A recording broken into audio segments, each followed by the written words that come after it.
La perseverancia es la marca por excelencia de la preservación divina. Hermanos, déjenme hacerles una pregunta. ¿La fe es un don de Dios? ¿Sí o no? ¿Y el arrepentimiento es un don de Dios? Sí, es un don de Dios. Ahora, ¿cómo yo sé que Dios le ha dado a alguien el don de la fe? Porque la persona cree.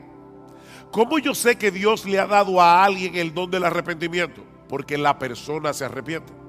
Bueno, ¿cómo yo sé que Dios está preservando a alguien? Porque esa persona está perseverando. La fe verdadera persevera hasta el fin, como vimos en el texto de Primera de Juan. Pero por otra parte, el autor también quiere ayudar a los verdaderos creyentes de esta iglesia a que puedan experimentar la seguridad de salvación. ¿Lo vieron en el versículo 11? Que muestre la misma solicitud hasta el fin para alcanzar la plena seguridad de la esperanza. Que puedan estar seguros de que son salvos.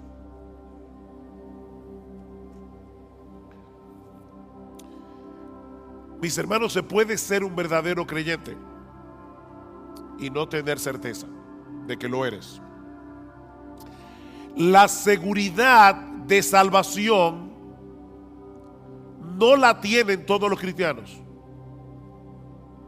¿Oyeron eso? O deben ponerlo de otra manera.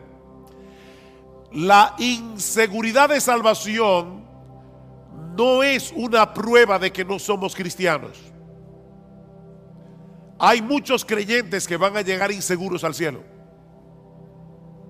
Y hay muchos impíos que van a llegar seguros al infierno, creyendo que son creyentes.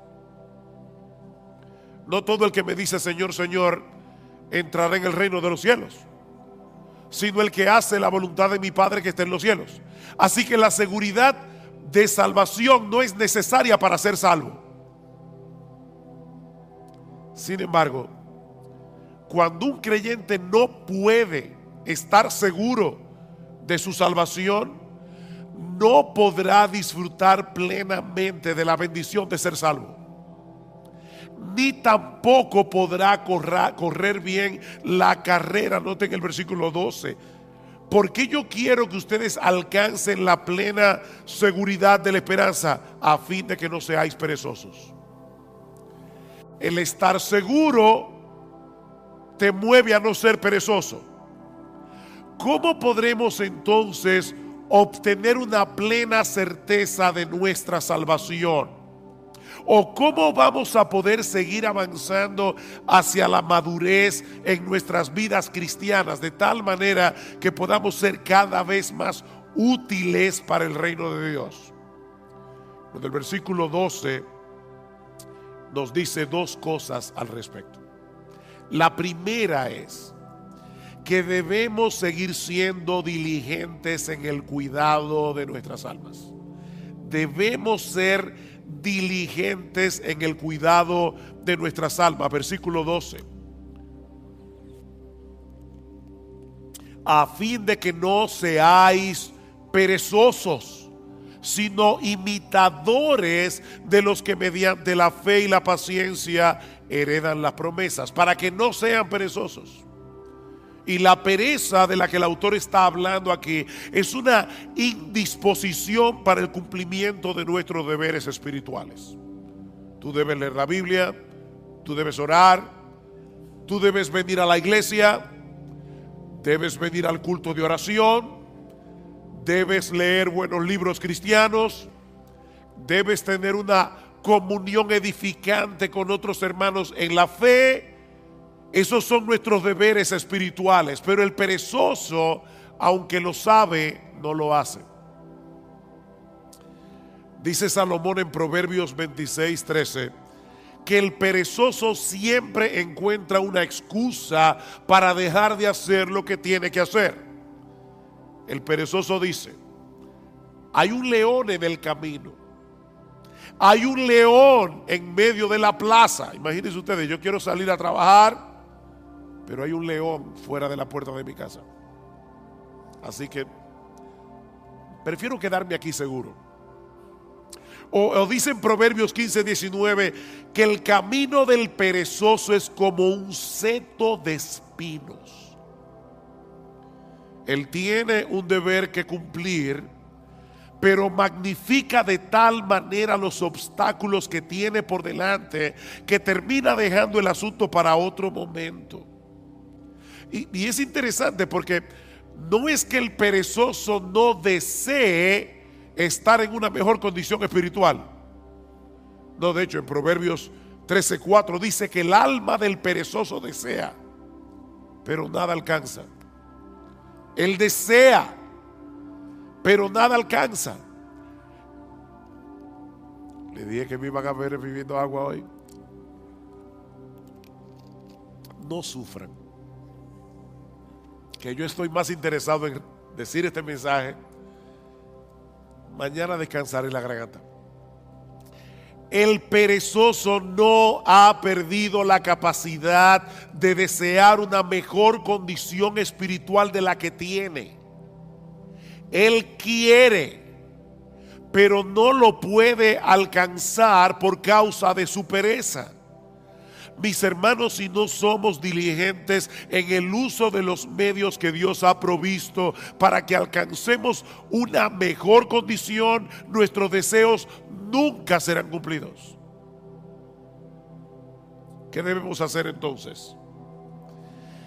Despojarnos de nuestra pereza espiritual y en dependencia del Espíritu Santo disponernos a hacer lo que debemos hacer en el momento en que debemos hacerlo, aunque no tengamos ningún deseo de hacerlo. Pastor, ¿y eso no es hipocresía? No, eso es diligencia. Eso es diligencia. Yo no tengo deseos de leer la Biblia hoy en la mañana. Pídele a Dios que te dé deseo, ábrela y léela. Yo como que no tengo deseos de ir a la iglesia hoy. Levántate, cámbiate y sin ningún deseo, ven a la iglesia. Ser diligente es hacer lo que tú tienes que hacer en el momento en que tienes que hacerlo, aunque no tengas ningún deseo de hacerlo. El crecimiento espiritual requiere un esfuerzo diligente de nuestra parte. Pero pastor, yo creía que la salvación era por gracia. Y lo que usted está diciendo de verdad parece oponerse a la doctrina de la gracia. Si es por gracia, yo no tengo que hacer nada para merecer la bendición de Dios. Tú tienes razón. Si es por gracia, no es por mérito. La gracia se opone al mérito, pero no se opone al esfuerzo. De hecho, Pablo le dice a Timoteo en 2 Timoteo capítulo 2, Timoteo, esfuérzate en la gracia. Esfuérzate en la gracia. La gracia se opone a nuestros méritos. La gracia no se opone a nuestro esfuerzo. Es en el contexto de nuestra diligencia que podemos disfrutar de la bendición de Dios. No porque ese esfuerzo nos haga merecer que Dios nos bendiga, sino porque Dios ha decretado que seamos bendecidos siendo nosotros diligentes, usando los medios de gracia, la lectura regular de la palabra, la vida de oración privada y corporativa, congregarnos con el pueblo de Dios en el día del Señor, participar de la Santa Cena como haremos esta noche, leer buenos libros cristianos. Dios ha decretado fortalecer nuestra salud espiritual haciendo uso de esos medios. Pero el hecho de esforzarnos por hacer esas cosas no nos hacen merecedores de nada. Porque esa diligencia es impulsada en nosotros de pura gracia, en una forma misteriosa que nunca vamos a poder entender. ¿Qué dice Pablo? Por tanto, amados míos, como siempre habéis obedecido, no como en mi presencia solamente, sino mucho más ahora en mi ausencia, ocupaos en vuestra salvación con temor y con temblor, porque Dios es el que produce en vosotros así el querer como el hacer por su buena voluntad. ¿Quién produce el querer y el hacer? Dios lo produce. ¿Quién es el que tiene que ocuparse en su salvación? Tú y yo debemos ocuparnos en nuestra salvación. La obra de Dios nos impulsa a obrar. Y precisamente por eso Él se lleva toda la gloria en nuestro esfuerzo. Pero toda bendición que nosotros recibimos de la mano de Dios no es por nuestro esfuerzo, es por los méritos de nuestro Señor Jesucristo. Bendito el Padre, el Dios y Padre de nuestro Señor Jesucristo, que nos bendijo con toda bendición espiritual en los lugares celestiales en Cristo, según nos escogió en Él desde antes de la fundación del mundo. Todo lo que nosotros disfrutamos de la mano de Dios es únicamente por Cristo. O déjeme decirlo de otra manera: aún los medios de gracia que Dios nos ha provisto y el impulso para hacer uso de esos medios son un regalo de gracia. Pero somos tú y yo los que debemos disponernos a hacer lo que tenemos que hacer, no para ganarnos su favor, sino porque ya fuimos favorecidos. Así que no es un asunto de méritos, es un asunto de confianza en Dios. Una confianza que nos mueve a hacer lo que Él dice que debemos hacer para mantener una buena salud espiritual. Déjame hacerte una pregunta. ¿Qué debe hacer un hombre o una mujer para alcanzar una buena calidad de vida? En la Biblia dice que yo no puedo añadir a mi estatura un codo por más que me afane. O sea, yo me voy a morir el día que me voy a morir. Por eso alguien decía: come saludable, ve al gimnasio y muérete a pesar de todo. Eso no es lo que tú vas a ver en los gimnasios, pero es una realidad. Ahora, ¿qué debe hacer una persona para tener una buena calidad de vida? Bueno, debe mantener una dieta balanceada, un programa regular de ejercicios físicos, descansar apropiadamente y ese tipo de cosas. Dios ha diseñado nuestros cuerpos para que responda a la dieta, al ejercicio, al descanso. Si yo soy responsable en el cuidado de mi cuerpo, aún así puede ser que me enferme y que me muera antes de cumplir 40 años, pero lo cierto es que esas son las cosas que yo debo hacer en mi responsabilidad para tener una buena calidad de vida. ¿No es así? Si Dios determina otra cosa, amén, pero yo debo ser responsable en darle a mi cuerpo el cuidado que necesita.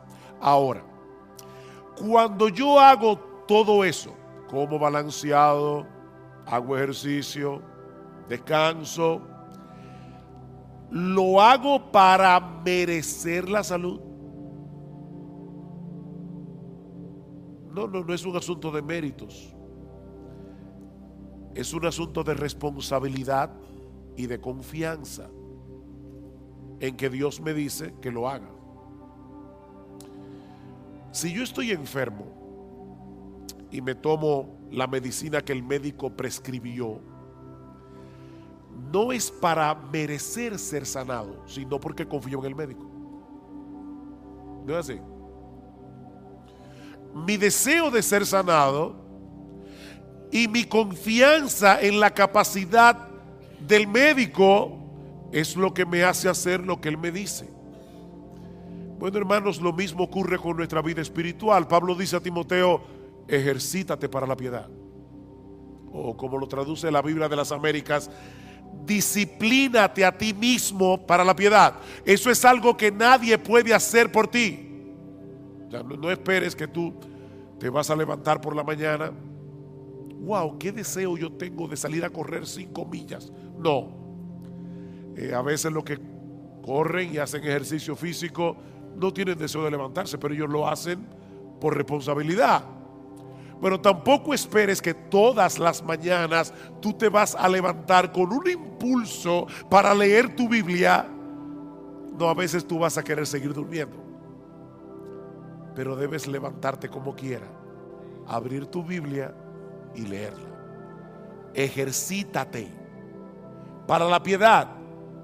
Disciplínate a ti mismo para la piedad. Ahora, nunca olvides que son medios de gracia.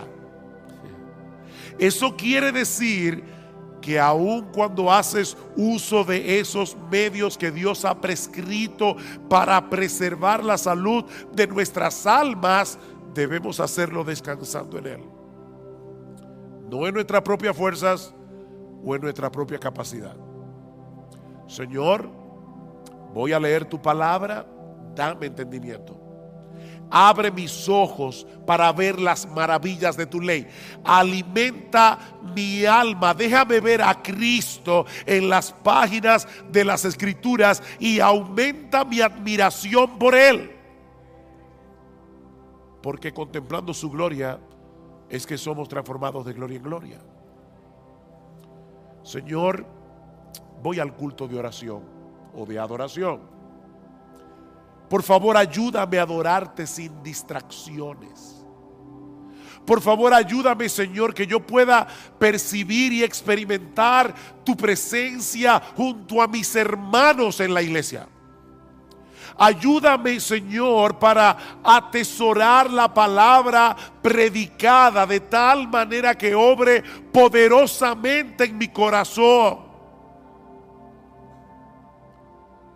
Ayúdame, Señor. Así que lo primero que el autor de Hebreos nos está diciendo aquí es que si tú quieres perseverar hasta el fin, si tú quieres seguir avanzando hacia la madurez cristiana, debes ser diligente en el cuidado de tu alma, amparado en el poder del Espíritu de Dios, pero tú debes ser diligente en el cuidado de tu alma. Pero hay algo más que debemos hacer, y es aprender a esperar con fe y con paciencia que Dios haga en nuestras vidas lo que Él ha prometido hacer. Vean el versículo 12 otra vez. A fin de que no seáis perezosos, sino imitadores de los que mediante la fe y la paciencia heredan las promesas. El texto no nos dice explícitamente quiénes son esos creyentes a los que debemos imitar, pero obviamente se refiere a todos los hombres y mujeres de fe del Antiguo Testamento que encontramos en el capítulo 11 de la carta a los Hebreos, y de los cuales Abraham es un prototipo. Vean el versículo 13. Pues cuando Dios hizo la promesa a Abraham, no pudiendo jurar por uno mayor, juró por sí mismo. ¿Por quién jura Dios? Por Él mismo, diciendo: ciertamente te bendeciré y ciertamente te multiplicaré. Y así, habiendo esperado con paciencia, obtuvo la promesa. Habiendo esperado ¿cuántos años? 25 años, con paciencia, pero Dios le dio el hijo. La historia de esos hombres, mis hermanos, quedaron registradas en las Escrituras con un propósito didáctico. Dice Romanos 15: porque todo lo que fue escrito en tiempos pasados para nuestra enseñanza se escribió a fin de que por medio de la paciencia y del consuelo de las Escrituras tengamos esperanza. No es un consuelo para ti leer la historia de Abraham y ver que cuando este hombre tenía casi 100 años y Sara 90 y era estéril, esta mujer salió embarazada? ¿Y sabes qué fue lo que le embarazó? La promesa de Dios. Dios lo prometió. Y cuando Dios promete algo, Él lo hará en su tiempo, pero Él lo hará. El Espíritu Santo inspiró a los autores de las Escrituras para que dejaran un registro de las historias de estos hombres y mujeres del pasado que se aferraron a las promesas de Dios con fe y con paciencia, aún en medio de circunstancias muy difíciles. Y Dios quiere que imitemos a esos hombres que supieron esperar paciente y confiadamente en el cumplimiento de las promesas. La fe nos capacita para confiar en el poder y en la buena disposición de Dios para concedernos lo que Él nos ha prometido, pero la paciencia nos permite esperar que Él lo haga en su tiempo, no en el nuestro. Fe y paciencia. Mis hermanos, la clave para perseverar hasta el fin no es creer, es seguir creyendo. No es creer, es seguir creyendo. Es seguir esperando hasta que Dios en su sabiduría haga lo que Él ha decidido hacer, en el tiempo en que Él ha decidido hacerlo y en la forma como Él quiere hacerlo. Esta palabra que aparece en nuestro texto y que se traduce como paciencia nos habla de quietud y confianza prolongada en medio de la aflicción. Eso es paciencia. La fe nos lleva a descansar confiados en las promesas de Dios. La paciencia nos permite continuar esperando lo prometido, aunque en medio de las circunstancias en que nos encontremos nos dé la impresión de que Dios se olvidó del asunto. Mira, mi hermano, Dios está más interesado en tu carácter que en tu comodidad.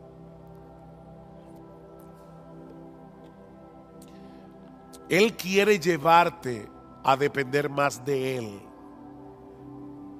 a que tú entiendas cuánto lo necesitas. Si tú llamas una vez y no se te abre, y llamas otra vez y no se te abre, y vuelves a llamar y no se te abre, y por eso dejas de llamar, puede ser que todavía tú no hayas entendido cuánto tú necesitas la bendición de Dios. Eso quiere decir que tu fe necesita ser fortalecida. ¿Y sabes cuál es la lagartija que fortalece la fe? Yo no sé cómo le llamarán ese ejercicio en otra parte de América Latina, pero los push-ups, no sé cómo decirle.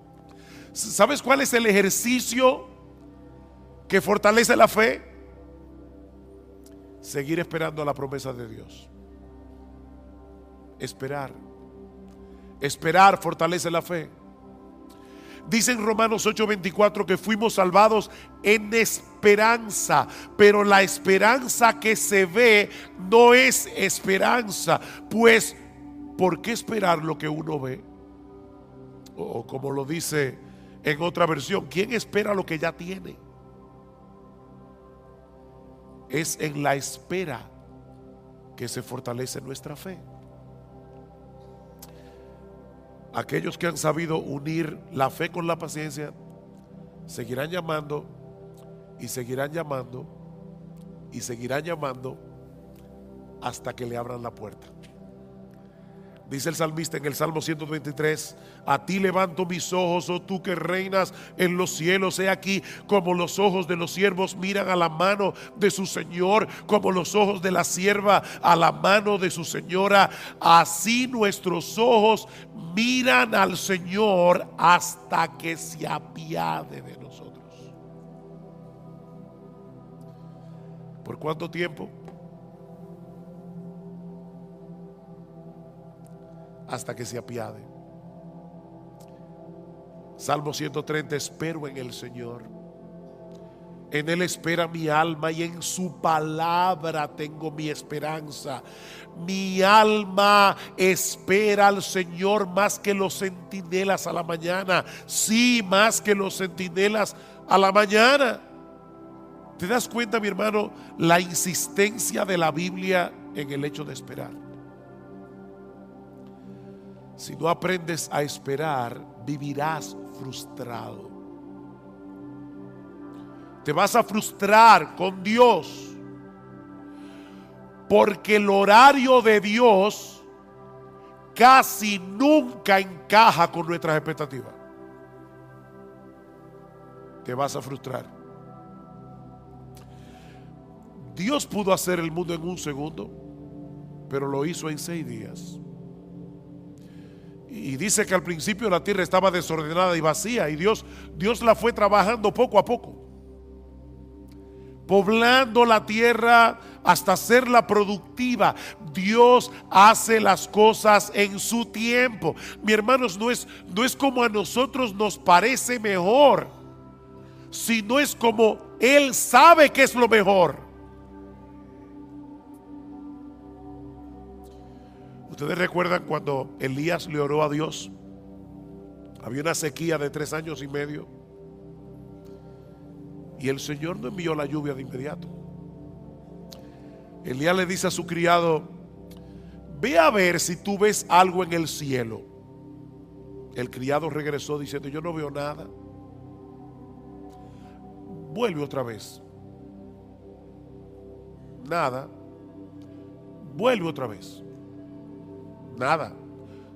Vuelve otra vez. ¿Saben cuántas veces volvió el criado? 7 veces. Óigame, hay que tener paciencia. En este caso del criado con Elías. Pero ya no te dije que no hay nada. Ve otra vez. Finalmente el criado llega y le dice: veo una pequeña nube como la palma de un hombre que sube del mar. Cuando Gloria y yo fuimos a visitar a nuestra hija en Medio Oriente, aquel lugar es desértico, casi nunca llueve. De hecho, desde abril hasta noviembre no hay nubes en el cielo, nunca, nada de nubes, ni una sola. Ahora imagínate en ese desierto que alguien vea una nube del tamaño de la palma de una mano que está subiendo del mar y dice: ay, parece que va a llover. Elías, que entendía perfectamente el modo de obrar de Dios, le dice al criado: sube y dile a Acab: prepara tu carro y desciende para que la fuerte lluvia no te detenga. Y sucedió que al poco tiempo el cielo se oscureció con nubes y viento y hubo una gran lluvia.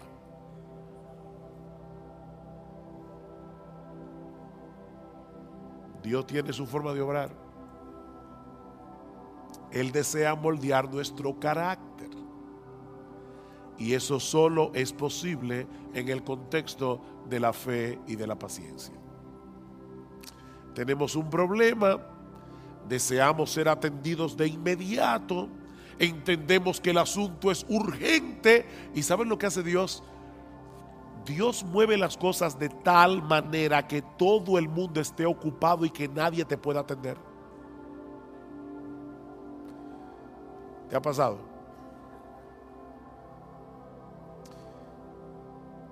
¿Sabes qué es lo que Dios está haciendo? Enseñándote a esperar con fe y con paciencia. Tu mayor problema no es que te atiendan. Tu mayor problema es tu falta de fe. Y Dios está moldeando tu carácter. Mis hermanos, ¿qué aflicción puede ser mayor que la muerte de un ser querido? Pero cuando Marta y María mandaron a llamar a Jesús porque Lázaro estaba enfermo, el Señor ni se apresuró.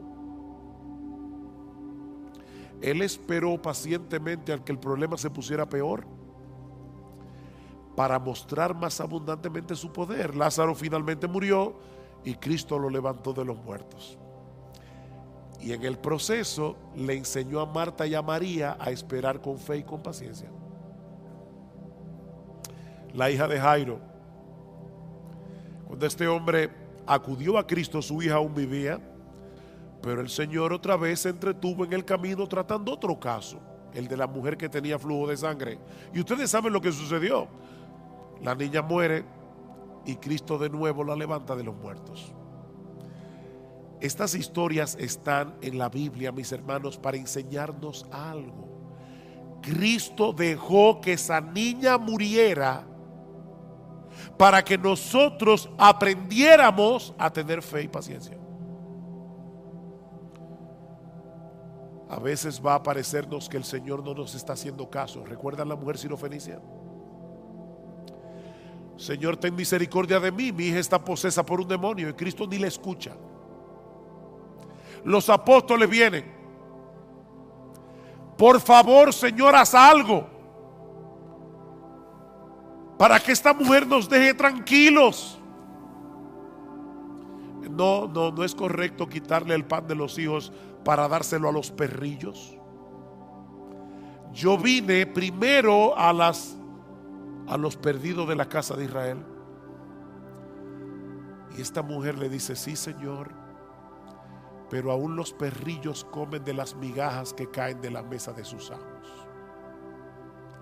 Y Cristo le dice: mujer, por causa de tu fe, lo que tú quieres te será hecho. Y dice que su hija fue sanada en aquella misma hora. Esta mujer no desmayó, y por medio de la fe y de la paciencia obtuvo la bendición que deseaba. He aquí entonces, mis hermanos, la metodología divina para seguir avanzando en nuestras vidas cristianas y llegar a experimentar seguridad de salvación. Debemos ser diligentes en el cuidado de nuestras almas y ser imitadores de aquellos que por la fe y la paciencia heredaron las promesas. Dios nos ha dado promesas ciertísimas en su palabra, incluyendo el hecho de que Él ha de guardarnos en Cristo hasta el día en que estemos en su presencia en cuerpos glorificados, contemplando y deleitándonos en su gloria por los siglos de los siglos. Él lo ha prometido y Él lo hará. Mis ovejas oyen mi voz y yo las conozco y me siguen, y yo les doy vida eterna y no perecerán jamás, ni nadie las arrebatará de mi mano. Mi Padre que me las dio es mayor que todos y nadie las puede arrebatar de la mano de mi Padre. Si esperamos en las promesas de Dios con fe y con paciencia, tendremos el combustible necesario para energizar nuestra diligencia en el cuidado de nuestras almas. Recuerden lo que dice el autor de la carta a los Hebreos: deseamos que cada uno de vosotros muestre la misma solicitud hasta el fin. ¿Para qué? Para que tengan seguridad de salvación. ¿Para qué? Para que no seáis perezosos. Para que no seáis perezosos. Las promesas de Dios son las que le dan contenido a nuestra fe. Creer en Dios es confiar en su fidelidad para cumplir lo que Él ha prometido sobre la base de la obra consumada de Cristo a nuestro favor. Eso es lo que el autor de la carta dice más adelante. Versículo 16. Porque los hombres juran por uno mayor que ellos mismos. ¿No es así? Hay gente que jura por Dios. ¿Y por quién jura Dios? Los hombres juran por uno mayor que ellos mismos, y para ellos un juramento dado como confirmación es el fin de toda discusión. Por lo cual Dios, deseando mostrar más plenamente a los herederos de la promesa la inmutabilidad de su propósito, interpuso un juramento. Dios juró por sí mismo. a fin de que por dos cosas inmutables, en las cuales es imposible que Dios mienta, los que hemos buscado refugio, seamos grandemente animados para asirnos de la esperanza puesta delante de nosotros. Seamos fuertemente, grandemente animados, la cual tenemos como ancla del alma, una esperanza segura y firme, y que penetra hasta detrás del velo, donde Jesús entró por nosotros como precursor. ¿Recuerdan cuando el sumo sacerdote entraba al lugar santísimo con la sangre del animal y rociaba el propiciatorio? Bueno, allí entró Jesús con su sangre para decirle a su Padre y a los ángeles: yo derramé mi sangre por este hijo mío. La justicia de Dios ya está satisfecha. Es imposible que Él termine en otro lugar que no sea en mi presencia. Aférrate a esa promesa. Aférrate a esa promesa. Mira, mi hermano, en la misma medida en que seamos capaces de esperar con fe y con paciencia en las promesas de Dios, en esa misma medida seremos capaces de poner toda diligencia en el cuidado de nuestras almas. Eso es lo que dice Pedro al inicio de su segunda carta. Recuerdan, y voy a leer la Biblia de la Reina Valera. Dice: como todas las cosas que pertenecen a la vida y a la piedad nos han sido dadas por su divino poder, mediante el conocimiento de aquel que nos llamó por su gloria y excelencia, por medio de las cuales nos ha dado preciosas y grandísimas promesas, para que por ellas llegaseis a ser participantes de la naturaleza divina, habiendo huido de la corrupción que hay en el mundo a causa de la concupiscencia.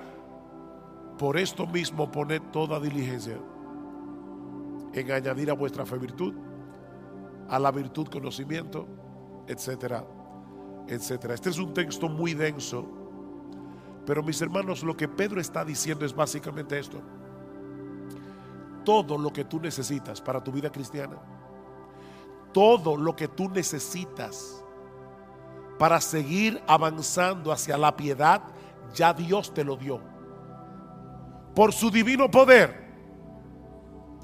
Eso es parte del paquete de la salvación.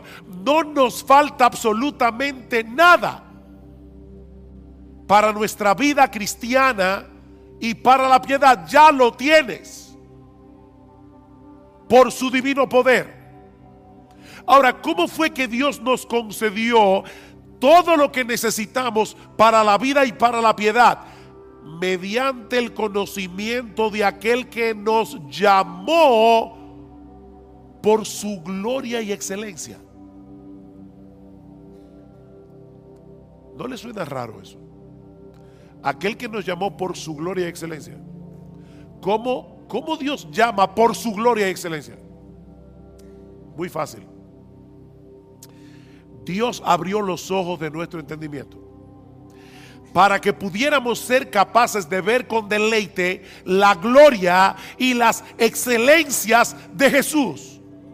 Lo que lo hacen a Él el ser más hermoso, el ser más deleitoso de todo el universo. Y de esa manera Dios nos atrajo a Jesús por su gloria y excelencia.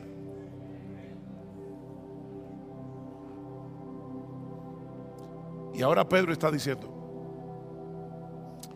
el hecho de saber que el poder omnipotente de ese Dios que nos llamó por su gloria y excelencia está obrando en nosotros hasta que estemos en su presencia en cuerpo y almas glorificados, es una poderosa motivación para poner toda diligencia en añadir a vuestra fe virtud, a la virtud conocimiento.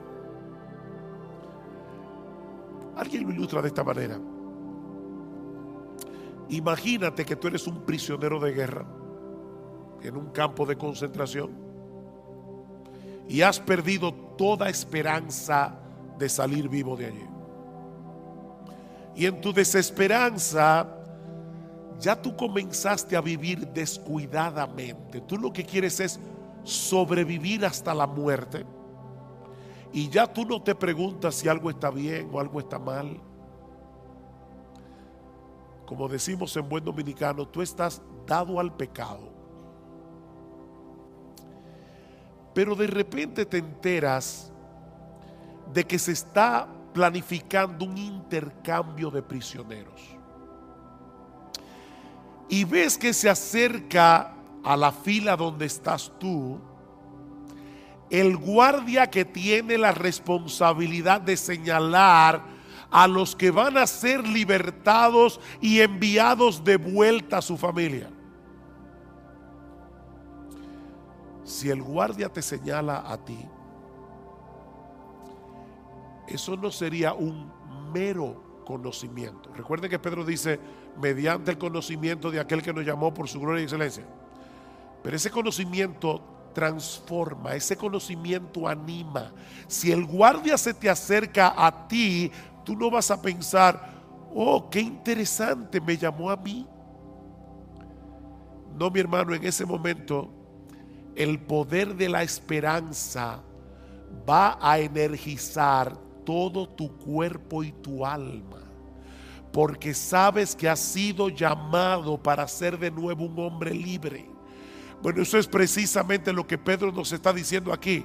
El hecho de saber que el Dios de gloria se nos ha acercado y nos ha dicho, tú que estás allí, ven, yo te mostraré mi gloria y te daré una vida eterna glorificada para disfrutarla. Esa es una esperanza que energiza nuestra diligencia para seguir avanzando en el camino de la piedad. De ahí lo que sigue diciendo Pedro. Como ustedes tienen esas preciosas y grandísimas promesas, vosotros también, poniendo toda diligencia por esto mismo, añadid a vuestra fe virtud, a la virtud conocimiento, al conocimiento dominio propio, al dominio propio paciencia, a la paciencia piedad, a la piedad afecto fraternal y al afecto fraternal amor. ¿Se dan cuenta? Este texto concluye como comienza Hebreos 6. Pedro lo pone al revés. Esperar con fe y con paciencia en las promesas de Dios es lo que nos hace diligentes para añadir a la fe virtud, a la virtud conocimiento y así sucesivamente. Mis hermanos, no hay forma de avanzar sin esperanza. Y la esperanza se alimenta de las promesas de Dios. Solo si aprendemos a esperar en ellas con fe y con paciencia. Promesas, esperanza, fe y paciencia. Y ahora yo te pregunto, ¿qué tanto tú estás alimentando tu esperanza con las promesas de la palabra de Dios? ¿Qué tan a menudo tú traes esas promesas a tu mente, sobre todo cuando estás en medio del dolor y de la aflicción? ¿Cuándo fue la última vez que en una forma consciente tú meditaste en una promesa de las Escrituras hasta que la paz y la quietud trajeran descanso a tu alma? ¿Qué tan dispuesto tú estás a seguir esperando en Dios, sabiendo que Él selló cada una de sus promesas con la sangre que Cristo derramó por ti en la cruz del Calvario? Recuerda que es por fe que andamos, no por vista. Mis hermanos, que el Señor nos ayude a mostrar la misma solicitud hasta el fin, no te canses, para alcanzar la plena seguridad de la esperanza, a fin de que no seáis perezosos y no imitadores de los que mediante la fe y la paciencia heredan las promesas.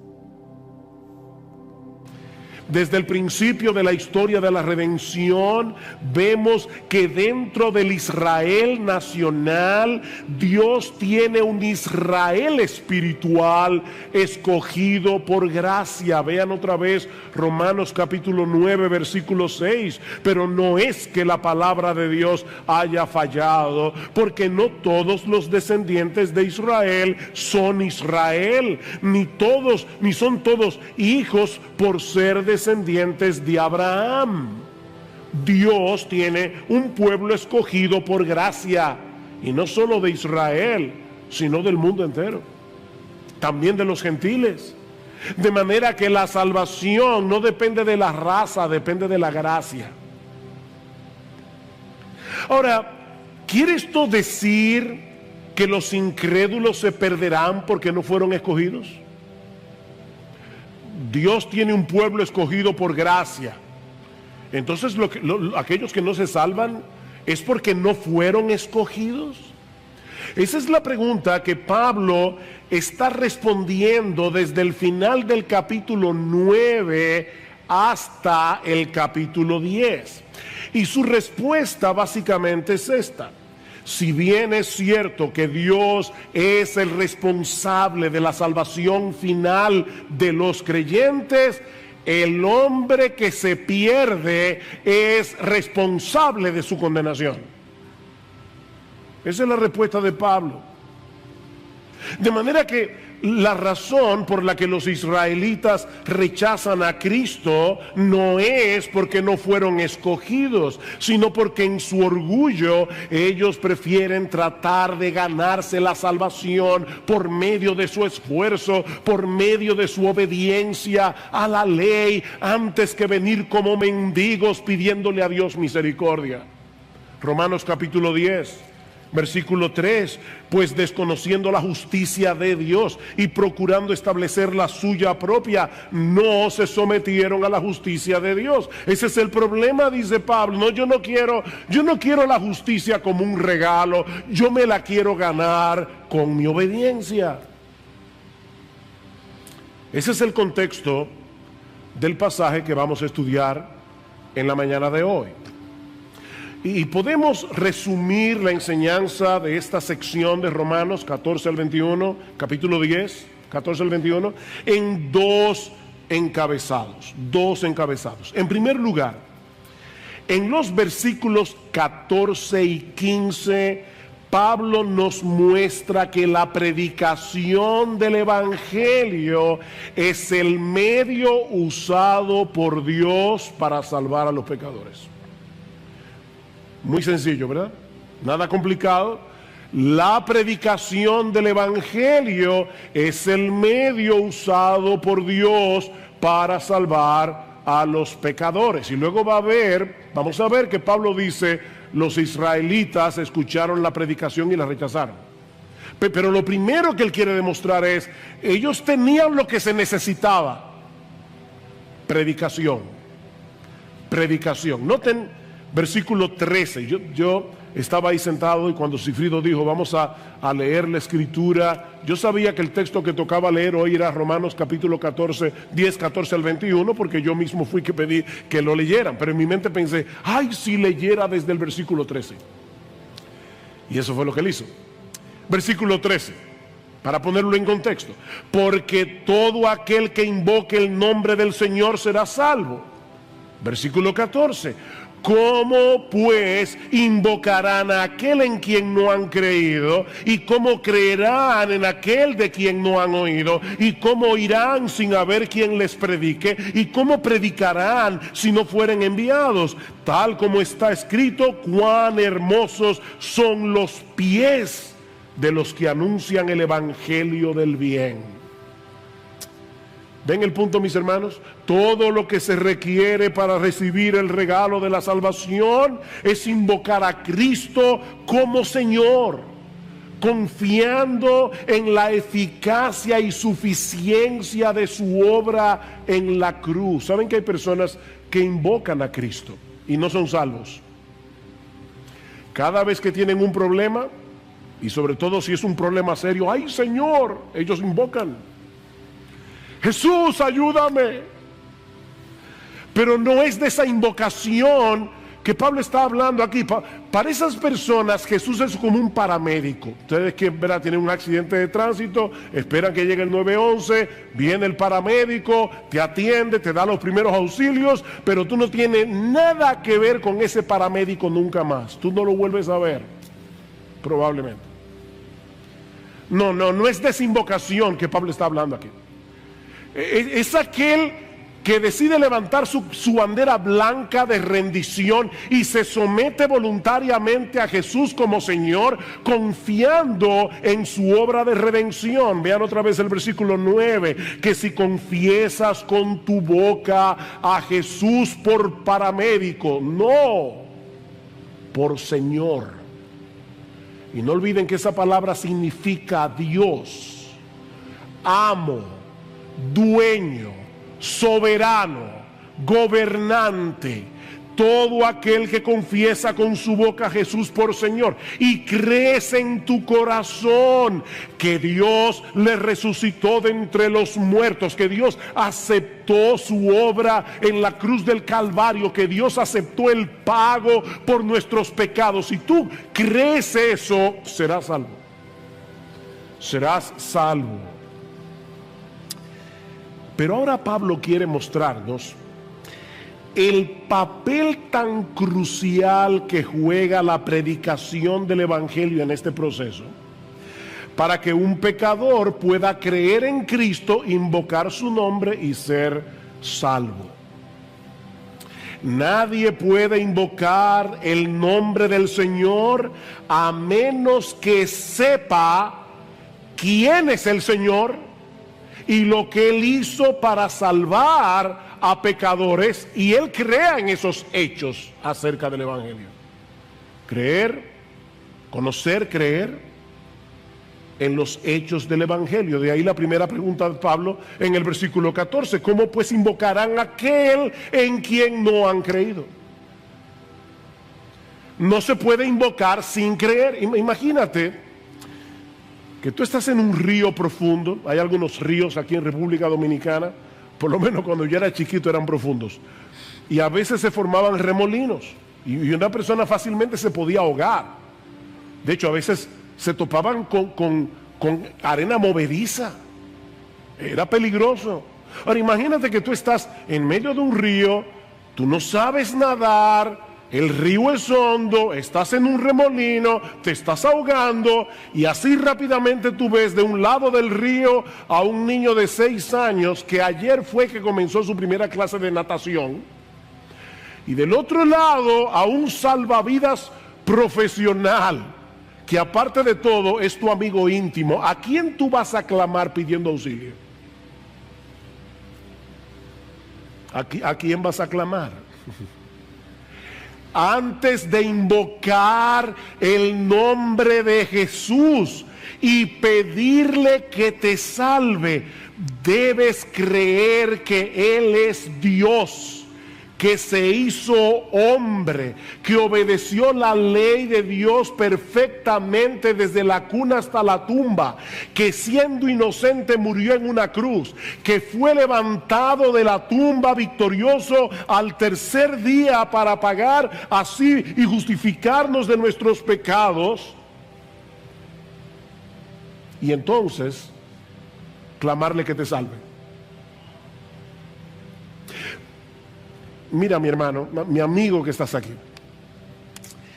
si no conocemos esos hechos del Evangelio o no creemos en la veracidad histórica de esos hechos, ¿cómo voy a pedirle a Jesús que me libre de la esclavitud y de la condenación del pecado y me conceda como un regalo la vida eterna? ¿Cómo se lo voy a pedir? Hay personas que de verdad yo creo que son bien intencionadas. Quizás tú los has visto, que se colocan en la puerta de un centro comercial y a todo el que pasa por ahí le dice: Dios te ama, Dios te ama. Vuelvo y repito, Probablemente son bien intencionados, pero déjenme decirles que eso no es evangelizar. Eso no es evangelizar. Nadie se va a salvar porque crea que Dios existe. El diablo sabe eso. Dice en Santiago y tiembla. Nadie se va a salvar porque crea que Dios es amor. Nadie, óyeme, nadie se va a salvar porque crea que Dios es amor. Necesitamos conocer y creer lo que Él hizo a favor de pecadores por medio de la persona y la obra del Señor Jesucristo para resolver el problema de nuestros pecados sin pasar por alto su justicia. Y no es que hay que ser un teólogo para salvarse, no hay que ser un teólogo. Estas son verdades muy sencillas del Evangelio. Lo que estoy diciendo es que se requiere un conocimiento esencial, un conocimiento fundamental de los hechos del Evangelio para creer, invocar y ser salvo. Somos pecadores.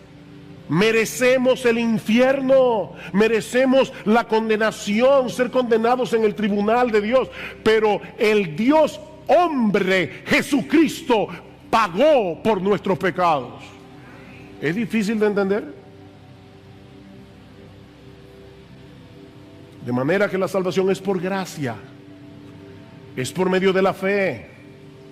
Porque Dios hizo por medio de Jesucristo todo lo que había que hacer para conceder la salvación como un regalo a todo el que venga clamando por misericordia.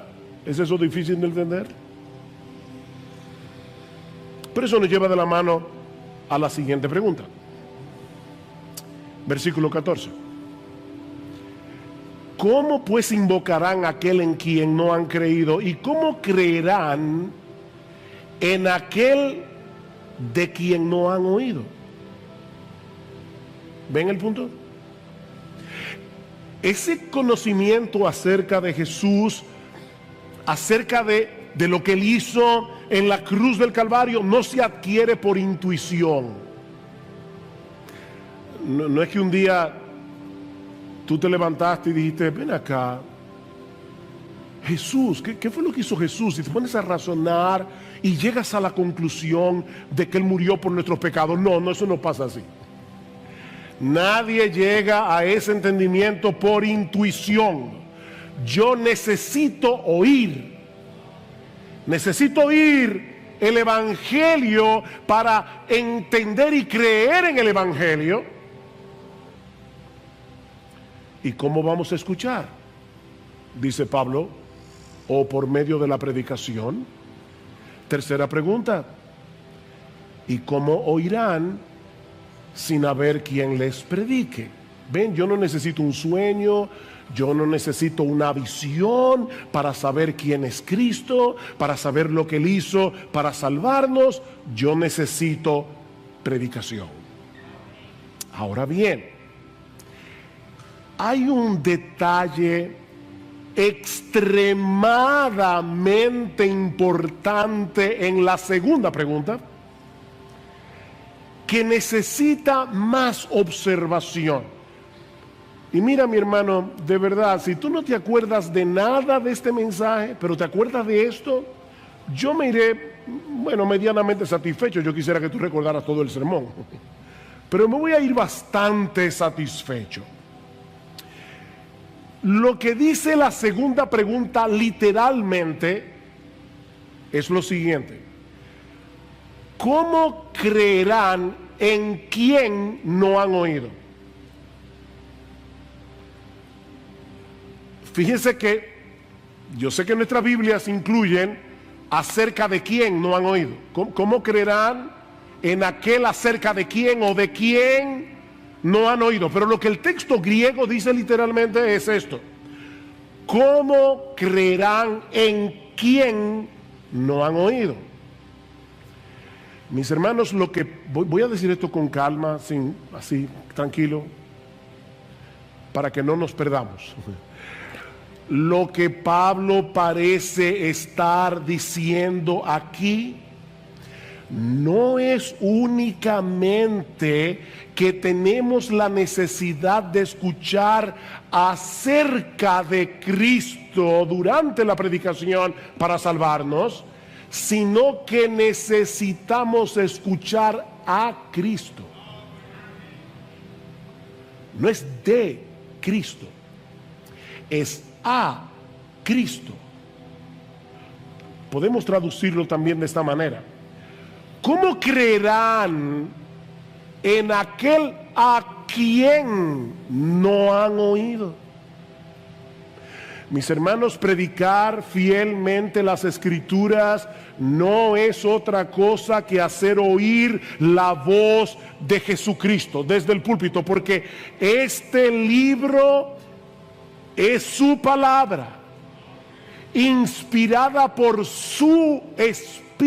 Primera de Pedro capítulo 1 versículos 10 al 12, el Espíritu de Cristo. Por eso es que Pablo le llama a este libro en Colosenses capítulo 3 versículo 16 la palabra de Cristo. La palabra de Cristo more en abundancia en vosotros. Si yo escribo una carta, te envío una carta y alguien te la lee en voz alta y te explica algunas cosas de la carta que tú no entiendes, en cierto modo tú me estás escuchando a mí, no al que te está leyendo la carta.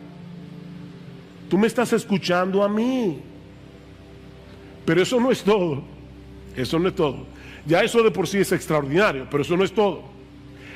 El Nuevo Testamento también nos enseña que cuando el Evangelio es predicado, Cristo, que está presente en su iglesia, moviéndose en medio de los 7 candeleros de oro, como dice en Apocalipsis, Cristo mismo viene y comienza a aplicar su palabra en el corazón de sus ovejas, a hablarle a sus ovejas personalmente. Mis hermanos, Cristo está aquí. Cuando su iglesia se congrega, Él está aquí haciéndonos oír su voz a través de la predicación. El discurso del buen pastor, Juan capítulo 10. En verdad os digo. Y cuando Cristo usa esa fórmula, está diciendo: mira, esto que te voy a decir no es una migaja de verdad, es una montaña de verdad. En verdad os digo, el que no entra por la puerta en el redil de las ovejas, sino que sube por otra parte, ese es ladrón y salteador. Pero el que entra por la puerta es el pastor de las ovejas. A este abre el portero y las ovejas oyen su voz. Llama a sus ovejas por nombre. ¿Sí oyeron eso? Llama a sus ovejas por nombre y las conduce fuera. Cuando saca todas las suyas, va delante de ellas y las ovejas lo siguen porque conocen su voz. Versículo 16: yo tengo otras ovejas que no son de este redil, a estas también me es necesario traerlas y oirán mi voz y serán un rebaño con un solo pastor. Versículo 27: mis ovejas oyen mi voz y yo las conozco y me siguen. Y la pregunta es: ¿y cómo podemos oír esa voz? Porque Pablo está diciendo: nadie se puede salvar a menos que escuche la voz de Cristo. Pero esa voz no viene directamente desde el cielo, sino a través de la predicación. ¿Y cómo irán? Otra vez el texto nuestro dice, sin haber quien les predique. Literalmente el texto griego dice, ¿cómo irán sin predicación? ¿Cómo irán sin predicación? Es a través de la predicación del Evangelio que las ovejas de Cristo escuchan su voz. Es lo mismo que vemos en el capítulo 2 de la carta de Pablo a los Efesios. Pablo, en el versículo 16, dice que Cristo derribó la pared intermedia de separación que había entre judíos y griegos para reconciliar con Dios a los dos en un cuerpo por medio de la cruz. Y ahora escuchen. Y vino y anunció paz a vosotros que estabais lejos y paz a los que estaban cerca. Vino. ¿Y cuándo Cristo fue a Éfeso? Cristo nunca salió de Israel, de los contornos. Lo más lejos que él llegó fue a Sidón y a Tiro, arriba en el norte. ¿Cuándo Cristo estuvo en la ciudad de Éfeso? Escuchen cómo John Stott responde esta pregunta. El mismo Cristo que una vez hizo la paz mediante su cruz, predica la paz mediante sus heraldos, sus predicadores, sus pregoneros. Y otro teólogo llamado Gustav Wingren, él dice lo siguiente, perdonen el nombre tan raro, pero me encanta la cita. Es la predicación la que provee los pies sobre los que Cristo camina para acercarse a nosotros y alcanzarnos. La predicación tiene un único objetivo y es que Cristo pueda venir a aquellos que se han reunido a escuchar. Wow. Miren, mis hermanos, yo tengo la convicción de que los creyentes vendríamos a la iglesia con otra actitud si recordáramos que la predicación de la palabra no es un mero estudio bíblico. Es el medio a través del cual Jesucristo se hace presente y hace oír su voz a través de la voz de un predicador.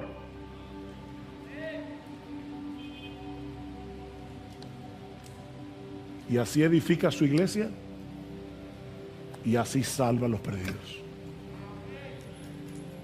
Mis ovejas oyen mi voz.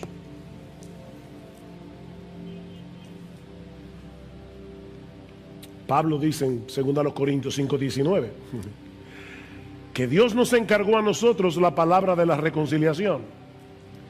Así que somos embajadores en nombre de Cristo, como si Dios rogase por medio de nosotros, otra vez literalmente, como Dios rogando por medio de nosotros. Os rogamos en nombre de Cristo, reconciliados con Dios. Mis hermanos, los predicadores no somos simples mensajeros. Los predicadores no somos simples maestros. Somos mensajeros, somos maestros, pero somos más que eso. Somos embajadores. Un embajador es aquel que ha sido oficialmente llamado y comisionado para hablar en nombre de su gobierno y con la autoridad de su gobernante. Por eso es que nosotros nos paramos aquí a predicar, porque no venimos a negociar esto. No venimos a preguntar, ¿tú qué piensas? Vamos a hacer una mesa redonda. No estamos haciendo ninguna mesa redonda. Estamos aquí como embajadores del Rey de Reyes, del Señor de Señores, diciéndole al mundo, así dice Jehová. Y todo el mundo debe escuchar su voz. No estamos negociando nada. Estamos anunciando algo en nombre de Dios, en nombre de Dios.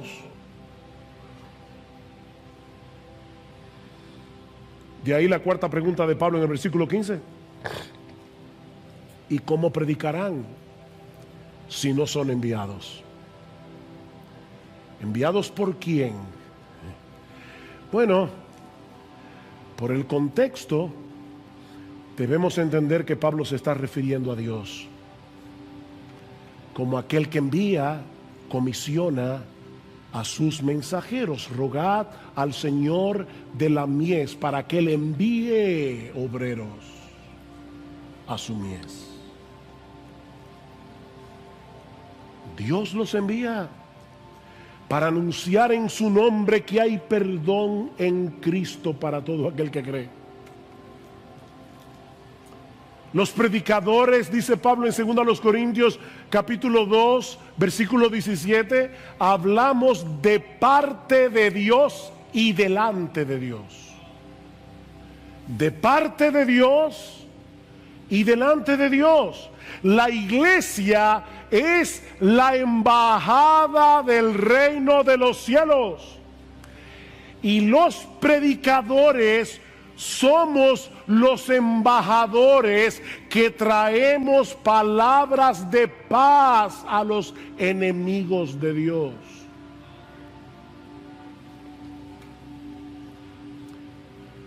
Estamos anunciando que Jesucristo, el Dios encarnado, pagó la deuda de nuestros pecados y que ahora Dios ofrece perdón, reconciliación, vida eterna por medio de Jesucristo para todo aquel que cree.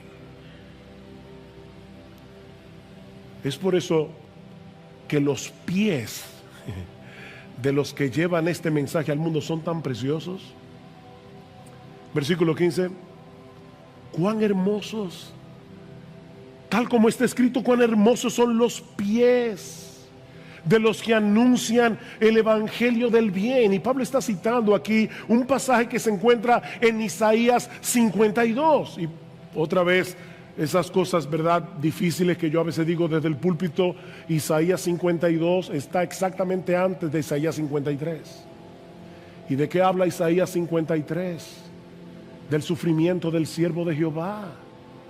Pero escuchen lo que dice el profeta Isaías en el capítulo 52, versículo 6, hablando de lo que iba a ocurrir cuando los israelitas regresaran del exilio babilónico.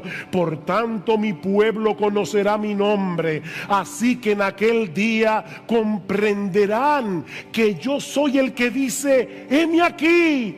Qué hermosos son sobre los montes los pies del que trae buenas nuevas, del que anuncia la paz, del que trae las buenas nuevas de gozo, del que anuncia la salvación y dice a Sión: tu Dios reina. Qué hermosos son esos pies.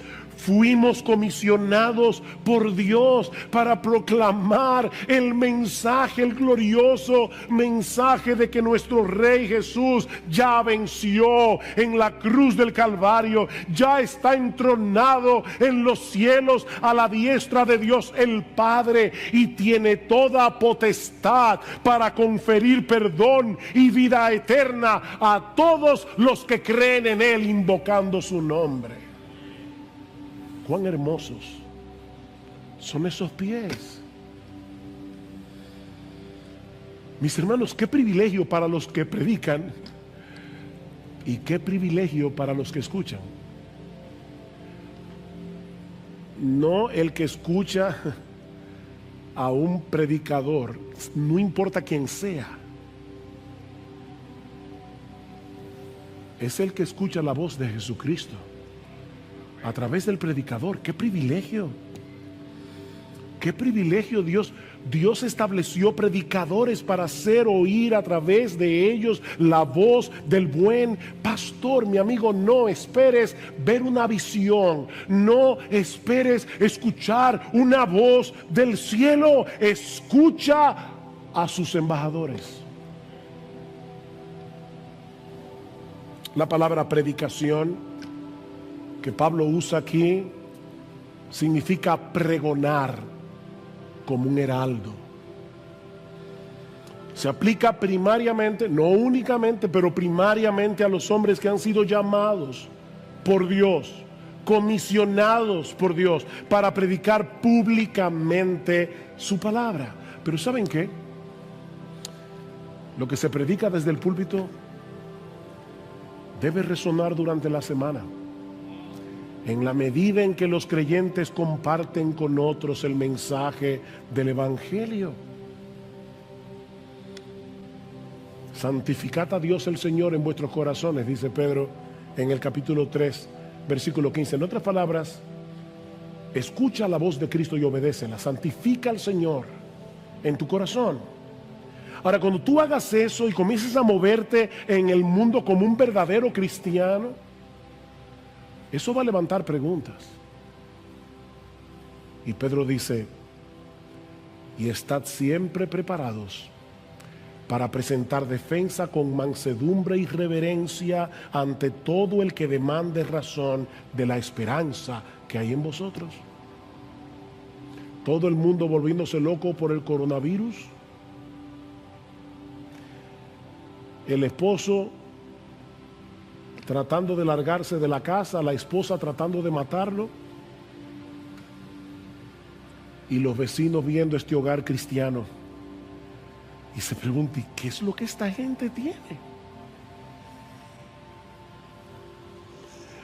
Mis hermanos, nadie va a invocar el nombre de Cristo a menos que crea en Cristo, y nadie puede creer en Cristo a menos que escuche el mensaje del Evangelio. Es por eso que los pies de los que se desplazan para compartir este mensaje son tan hermosos. Mira, mi hermano, mi hermana, déjame decirte algo, sobre todo las hermanas. Es completamente irrelevante si tú eres hermosa. Es completamente irrelevante si tienes una hermosa figura.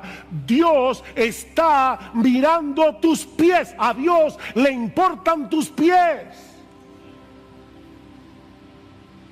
Tus pies. ¿A dónde van tus pies? En tu anhelo de que otros conozcan a nuestro bendito, glorioso, exaltado Señor y Salvador Jesucristo. ¡Cuán hermosos son esos pies!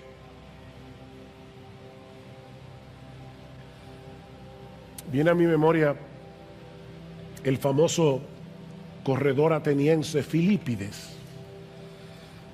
Cuando Grecia derrotó el imperio persa en la batalla de Maratón, año 490 antes de Cristo, el general Milcíades reclutó a su soldado más veloz, Filípides, para ir a Atenas a dar las buenas nuevas de que ellos habían vencido, de que los persas habían sido derrotados.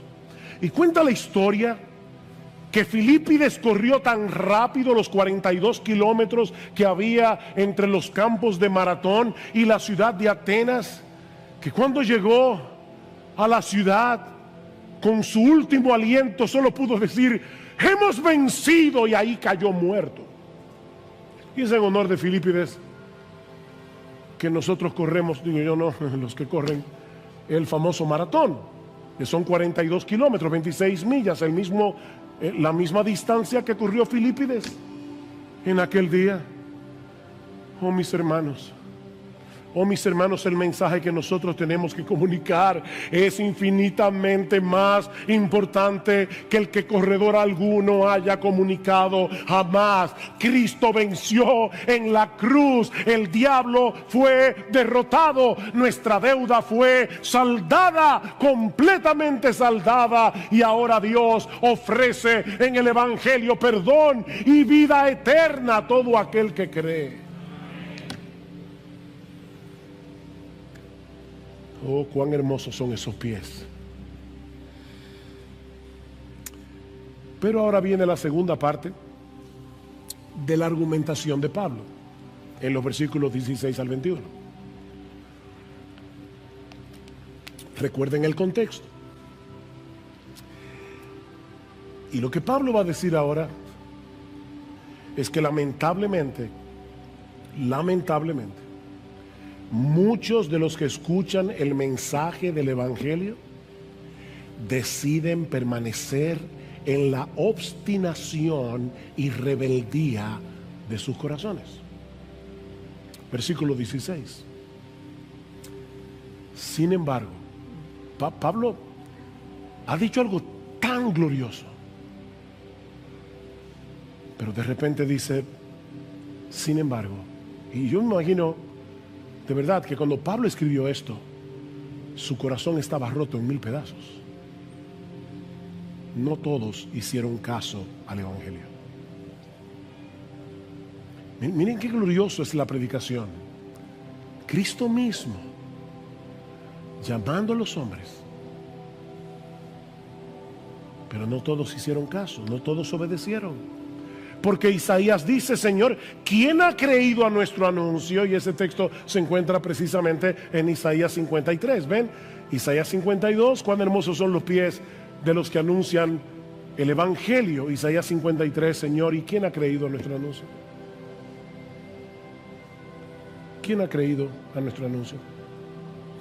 Es interesante notar que ese texto de Isaías 53 se cita al final del ministerio de Jesús en el Evangelio de Juan, capítulo 12, antes de la semana de la pasión. Dice, los judíos no creyeron en Jesús, como dice Isaías, ¿quién ha creído a nuestro anuncio? Y ese mismo texto aparece en Hechos 28 para hablar del ministerio de Pablo, y dice una vez más que los judíos no oyeron, no creyeron, como dice Isaías, Señor, ¿quién ha creído a nuestro anuncio? ¿Ven?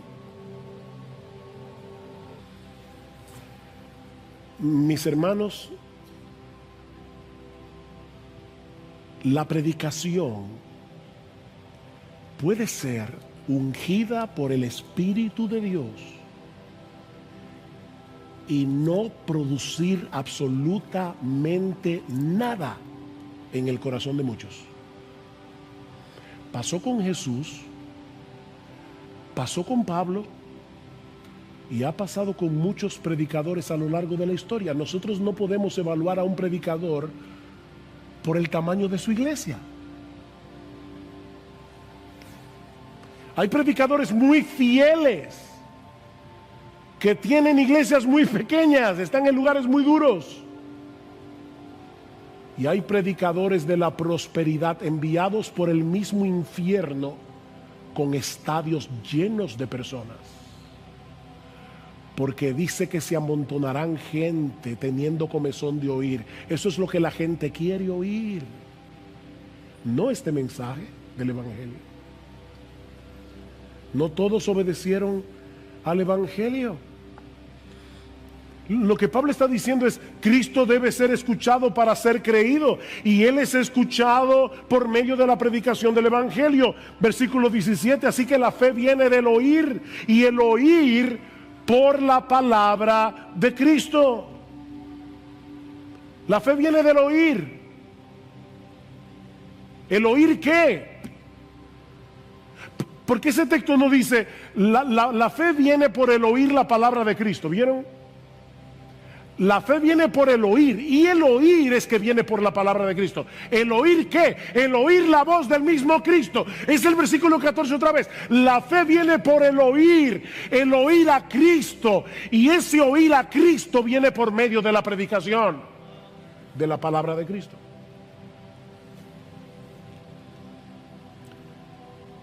Pero qué triste que muchos que tienen el privilegio de escuchar, y algunos están sentados en esta iglesia y vienen con sus padres domingo tras domingo, tras domingo, tras domingo.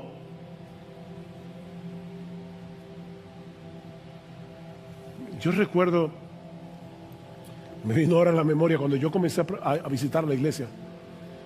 Alguien predicó un sermón evangelístico usando el personaje de Sansón, y él decía, Sansón no sabía que Dios se había alejado de él. Y el predicador, un predicador muy sencillo, él decía, tú estás ahí sentado en tu silla y tú no sabes que estás sin Dios, y él llamaba a las personas, ven, ven. Y yo recuerdo como si fuera ayer, yo sentado en esa silla con lágrimas en mis ojos, diciendo: no voy a ir. Increíble la dureza de nuestro corazón. ¡Cuánta dureza!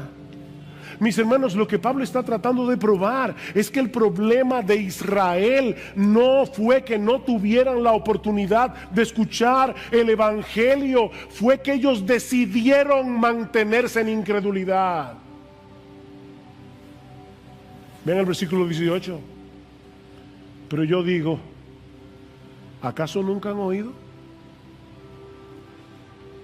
Tal vez Pablo es que mira, es que nunca oyeron el evangelio. Y dice Pablo, ciertamente que sí. Por toda la tierra ha salido su voz y hasta los confines del mundo sus palabras. Pablo está citando aquí el Salmo 19, que habla no de la Biblia, sino de la revelación general de Dios en los versículos 1 al 6 y luego de las escrituras a partir del versículo 7. Y Pablo está usando la ilustración del sol que recorre toda la tierra cuando sale por la mañana y luego se pone en el ocaso, y dice: así mismo ha salido la palabra de Dios donde quiera que ha habido una comunidad de judíos en el primer siglo. Dios se encargó de llevarle su palabra.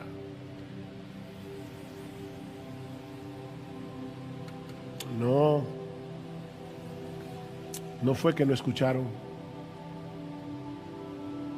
fue que no quisieron creer. Mi amigo, ese es tu problema. Tu problema es que tú sabes muy bien lo que el evangelio dice. Tú sabes que tú eres pecador. Tú sabes que vas camino al infierno. Tú sabes que Jesucristo es el Salvador, pero no te quieres someter a Él como Señor. Yo he tenido que hablar muchas veces, sobre todo con jóvenes que me dicen: pero mire, pastor, créame, yo he hecho eso muchas veces. Le he dicho: Señor, sálvame, y no pasa nada. ¿Y saben lo que yo me imagino en mi mente que está pasando? Probablemente, porque no soy Dios, no veo el corazón de nadie, pero ¿saben lo que yo creo que está pasando? Que esas personas no se quieren ir al infierno, pero tampoco quieren dejar el mundo. Y están con una soga aferrados al mundo, tratando de ver qué tanto se pueden extender para agarrar a Cristo e ir al cielo, pero sin soltar su pecado, sin soltar el mundo. Así no se puede. Es invocar a Jesús como Señor. Como Señor.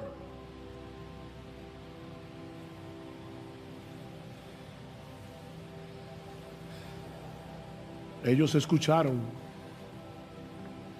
¿Será que no entendieron? No, dice Pablo, ese tampoco fue el problema. Versículo 19. Y añado, ¿acaso Israel no sabía? ¿Fue que no entendieron? En primer lugar, Moisés dice: yo os provocaré a celos con un pueblo que no es pueblo, con un pueblo sin entendimiento. Os provocaré a ira.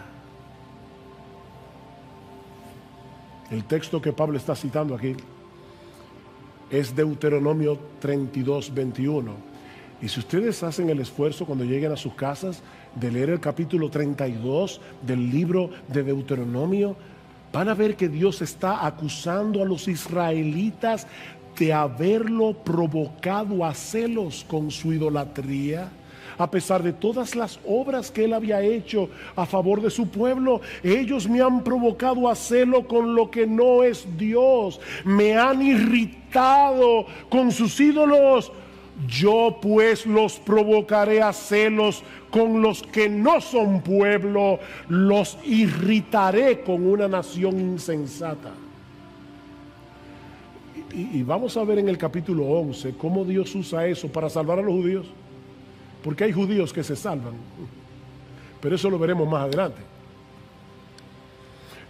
El argumento de Pablo aquí, y noten que esta cita es muy parecida a la que él había usado antes en el libro de Oseas: llamaré a un pueblo que no es pueblo y lo haré pueblo mío. La misma cosa. Lo que Pablo está diciendo es al ver la conversión masiva de los gentiles, Israel debió haber reconocido que Dios estaba llevando a cabo lo que de antemano había prometido en sus propias escrituras. ¿Es que no leyeron la Biblia? Versículo 20. E Isaías, otra cita, Moisés, Deuteronomio, ahora Isaías. E Isaías es muy osado y dice: fui hallado por los que no me buscaban, me manifesté a los que no preguntaban por mí. Wow, hermanos, ese texto es tan hermoso. Déjenme leerles, perdonen un momentito más. Déjenme leer el texto tal cual está en Isaías 65, que es de donde Pablo está citando. Me dejé buscar por los que no preguntaban por mí, me dejé hallar por los que no me buscaban. Dije: heme aquí a una nación que no invocaba mi nombre.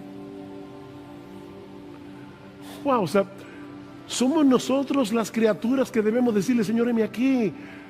Pero Dios es tan bueno que Él condesciende y se aparece a un pueblo gentil que no tenía la Biblia, que no conocía el pacto abrahámico, que no conocía las promesas del Mesías. Y Dios le dice a los gentiles: mírame aquí, heme aquí. ¿Y esos gentiles creyeron? Pablo acaba de cerrar su argumento, porque él comienza con lo mismo en el capítulo 9, versículo 30. ¿Qué diremos entonces? Que los gentiles que no iban tras la justicia alcanzaron justicia, es decir, la justicia que es por fe. Pero Israel, que iba tras una ley de justicia, no alcanzó la ley. ¿Ven el mismo argumento? Versículo 20: fui hallado por los que no me buscaban. Versículo 21: pero en cuanto a Israel, dice, y vuelve a citar a Isaías: todo el día he extendido mis manos a un pueblo desobediente y rebelde. Wow, mis hermanos, Dios se está mostrando aquí como un padre que extiende los brazos a su hijo pródigo, a su hijo extraviado, y le pide que vuelva a casa. Hijo mío, vuelve, hijo mío. Las puertas de tu casa están abiertas de par en par. Serás bienvenido aunque vengas sucio como el hijo pródigo, habiéndote revolcado en el lodo. Ven, hijo mío. ¿Ustedes se imaginan eso? Dios, ven, mi hijo, ven. Pero el hijo decide mantener su actitud desafiante en contra de su padre. ¿Por qué la mayoría de los israelitas rechazaron al Mesías? ¿Porque no fueron elegidos? No, porque no quisieron. ¿Ven el contraste, hermanos, entre Romanos 9 y Romanos 10? En Romanos 9, Pablo enfatiza la elección soberana de Dios en la salvación de los creyentes. A partir del capítulo 9, versículo 30 y hasta el final del capítulo 10, Pablo enfatiza la responsabilidad humana en aquellos que se pierden. No podemos escoger entre una doctrina y la otra. Las dos están en la Biblia. Pero pastor, yo no entiendo, yo tampoco. Pero Dios lo dice. Dios lo dice, y sea Dios veraz y todo hombre mentiroso. Me recuerda al niño aquel que cuando en la escuela dominical, un maestro inconverso lo quiso ridiculizar, le dijo: entonces tú crees que es verdad que una ballena se tragó a Jonás. Sí, profesor, yo lo creo, porque la Biblia lo dice. Y si la Biblia dijera que fue Jonás el que se tragó a la ballena, ¿también lo creería?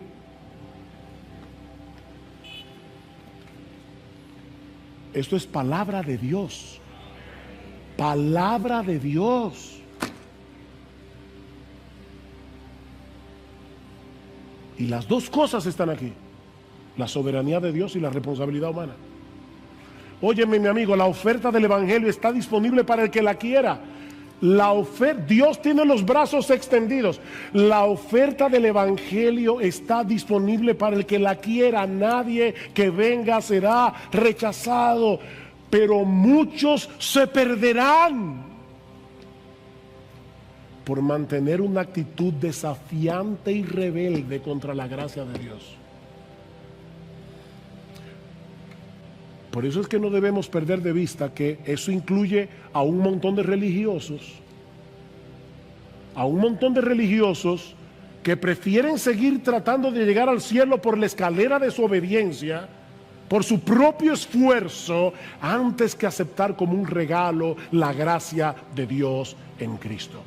Esa es una forma muy sutil de rebeldía contra Dios.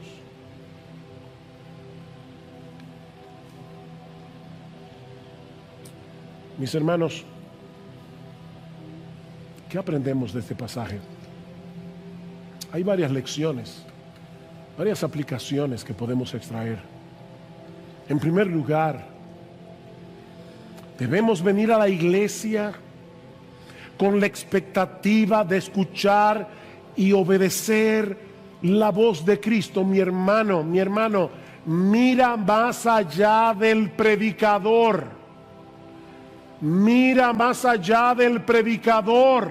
Contempla a Cristo mismo hablándole a su pueblo a través de la predicación de su palabra.